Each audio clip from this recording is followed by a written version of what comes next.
देश के 5 राज्यों में हो रहे विधानसभा चुनाव को लेकर राजनीतिक बयानबाजी तेज हो गई है। विभिन्न पार्टियों के नेताओं के बीच जुबानी जंग चल रही है। इस बीच कांग्रेस अध्यक्ष मल्लिकार्जुन खड़गे ने एक बार फिर पीएम नरेंद्र मोदी को लेकर विवादित बयान दिया है। इससे वो फिर से विवाद में घिर गए हैं। इस बार उन्होंने न केवल पीएम नरेंद्र मोदी पर हमला बोला, बल्कि पीएम के पिता के बारे में भी टिप्पणी की। इसके साथ ही दावा किया कि तेलंगाना में फिर से कांग्रेस की सरकार बनेगी। इसके पहले खड़गे ने पीएम मोदी को लेकर विवादित बयान देते हुए कहा था कि पीएम ने गाली देने और झूठ बोलने का कारखाना खोल दिया है। पीएम मोदी ने कोई भी वादा पूरा नहीं किया है। पीएम नरेंद्र मोदी झूठों के सरदार हैं। मल्लिकार्जुन खड़गे शुक्रवार को तेलंगाना में चुनाव प्रचार कर रहे थे।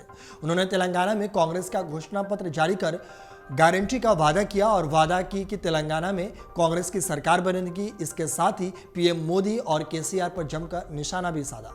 मल्लिकार्जुन खड़गे यही नहीं रुके। उन्होंने कहा कि बीजेपी और आरएसएस का एक खुफिया गठबंधन है। अगर आपने उन्हें वोट दिया तो आप फिर गुलामी की जंजीरों में बंध जाएंगे।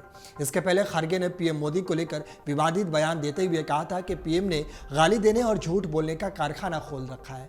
पीएम मोदी ने कोई भी वादा अब तक पूरा नहीं किया है। यहाँ गौर करने वाली बात है कि कांग्रेस से नेताओं के इस तरह के बयानों को लेकर प्रधानमंत्री नरेंद्र मोदी पहले ही नाराजगी जता चुके हैं और कह चुके हैं कि कांग्रेस नेताओं की गाली से उन्हें फर्क नहीं पड़ता है। मध्य प्रदेश और छत्तीसगढ़ में मतदान खत्म हो गया है, लेकिन तेलंगाना में अभी चुनावी माहौल गर्म है। कांग्रेस नेता राहुल गांधी तेलंगाना में विधानसभा चुनाव में प्रचार के लिए ताबड़तोड़ रैलियां कर रहे हैं। राज्य में राहुल गांधी बीजेपी को घेरने में लगातार लगे हुए हैं। हालांकि इस बीच एआईएमआईएम प्रमुख असदुद्दीन ओवैसी ने राहुल गांधी और बीजेपी के बीच साठगांठ का आरोप लगाकर नया दांव चल दिया है। कांग्रेस समेत विपक्षी पार्टियों की ओर से पीएम नरेंद्र मोदी और केंद्र की नीतियों की आलोचना की कोई नई बात नहीं है, लेकिन ऐसा करते वक्त प्रधानमंत्री पद की गरिमा का ख्याल रखा जाना चाहिए। अभिव्यक्ति की आज़ादी और लोकतंत्र की दुहाई देकर पीएम को अपमानित करना किसी भी तरह से जायज नहीं ठहराया जा सकता है। वहीं प्रधानमंत्री नरेंद्र मोदी पर दलित समुदाय को विभाजित करने की कोशिश करने का आरोप लगाते हुए कांग्रेस अध्यक्ष खड़गे ने उनकी आलोचना की। उन्होंने कहा कि 2/3 बहुमत के साथ भाजपा सीधे एक अध्यादेश ला सकती है। भाजपा ने एससी आरक्षण के उपवर्गीयों की मांग पर विचार करने का वादा करके उसकी स्थिति खराब कर दी है।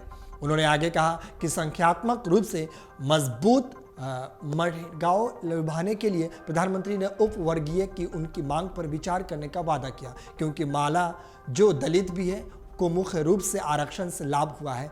हालांकि उनकी संख्या कम है। खड़गे ने कहा, चाहे माला हो या मडिगा, सभी को उनके अधिकार मिलेंगे। हम दूसरे समुदाय को फायदा पहुंचाने के लिए दूसरों को कुचलने में विश्वास नहीं करते हैं। हम वो लोग हैं जिन्होंने सभी को समान अधिकार सुनिश्चित करने के लिए संविधान बनाया है। इस प्रकार के लोग जनता को भड़काते हैं, लेकिन कहते हैं कि हमें एकजुट होना चाहिए।